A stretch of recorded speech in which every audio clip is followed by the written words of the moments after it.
Rise and shine, Apocalypse Scouts.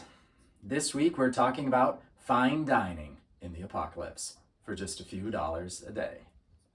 Just because you're staring down the end of the world and radioactive viral zombies have taken over your front yard, it doesn't mean that you can't eat well. In fact, you need to eat well in order to have plenty of strength to fight zombies when the time comes.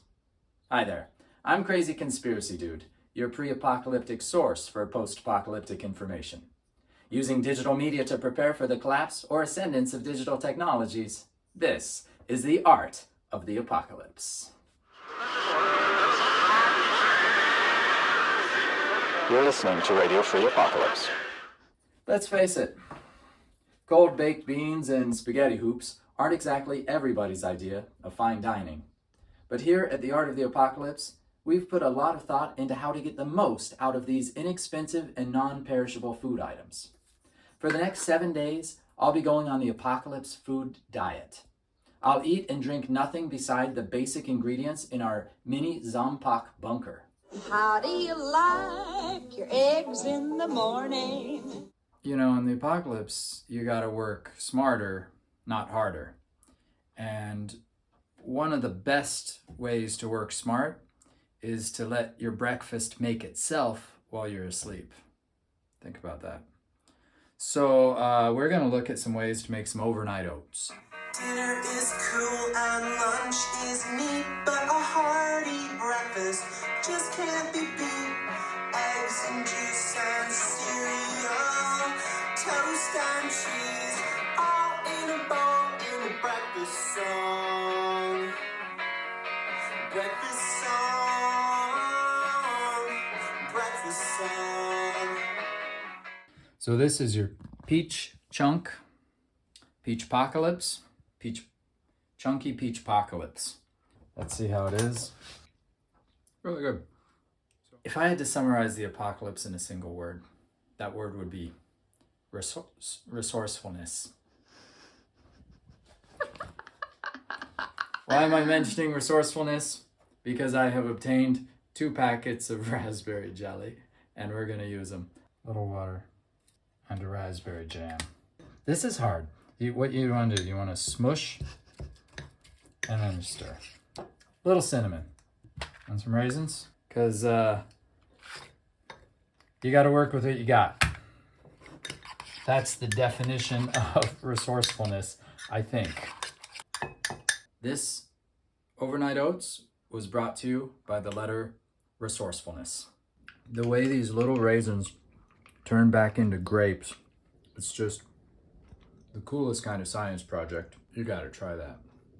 I'm gonna show you here how you can make really quick apocalypse energy balls. These are basically like overnight oats without waiting. These are overnight oats right away.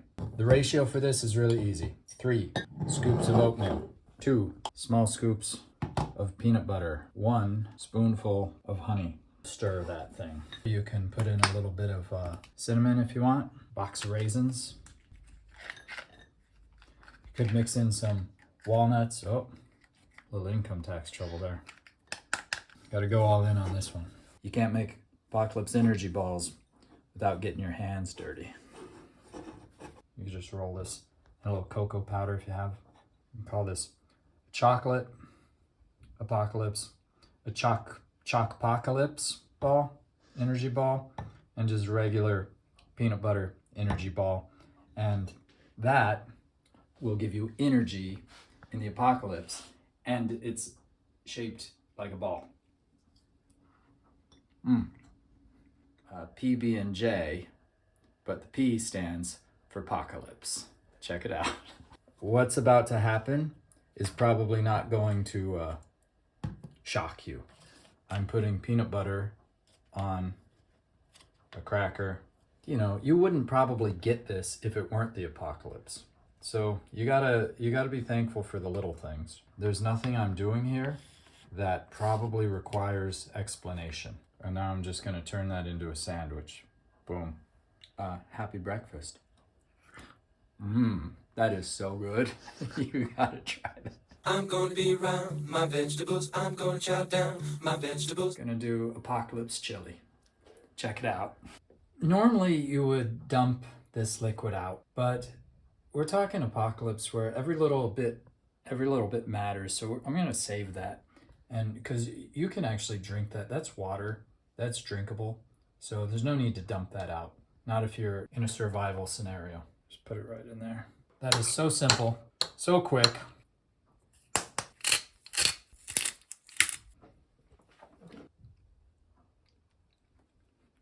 It would be ideal to heat this up in a campfire. I have an idea for how we can heat this up. So maybe we can come back to this later and see if we can try to make this hot. Good though, interesting. Really simple, quick 2-ingredient chili. Today we are gonna eat something that's green and has some tuna in it. I'm gonna start with the processed peas. Just a bit. We're gonna give a little of this to the kitties today. Yum, yum, yum. And some green olives. Salt, pepper, mixed herbs, and bon appetit. This is a keeper. Ding, ding, ding, ding. It's like a salad, tuna salad. I don't think that's already been invented. Processed peas, baked beans and tomato sauce, a tomato, mixed herbs,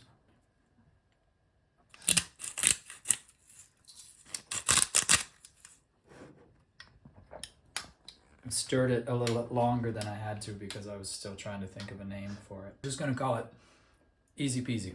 So what we have going on here is sort of like a pasta puttanesca. We're gonna call it apocalyptinesca. And this one was not my idea. The liquid in the can, this is basically tomato juice. This is great.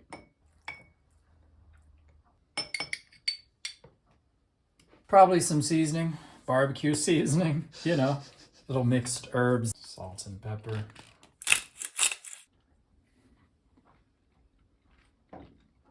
Surprisingly delicious. That's a good invention.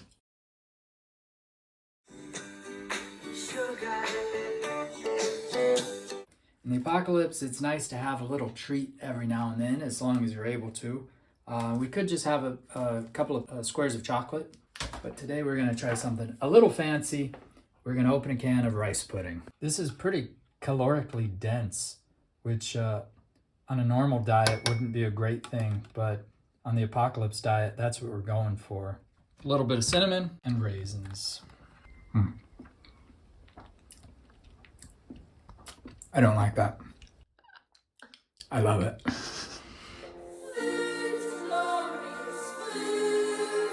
We're a few days into the apocalypse diet and we've only been eating and drinking cold things. But I think at this point we can start to experiment with different ways to make some food and water hot. The first way we're going to do is just using little emergency tea light candles. Put it in the oven. A few days ago I said I was going to make hot chili one day, and I did. So here we go. Taking it out of the oven now. This has been in there for about an hour. I'd say, yeah, it's pretty hot. It's steaming. Because we don't get hot food very often right now.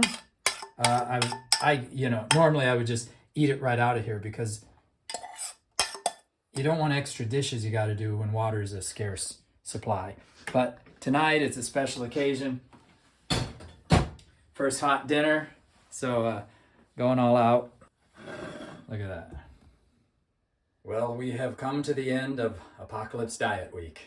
To earn your Apocalypse Cooking Virtual Merit Badge, invent your own apocalypse recipe and tell me about it in the comments below. And please like and subscribe.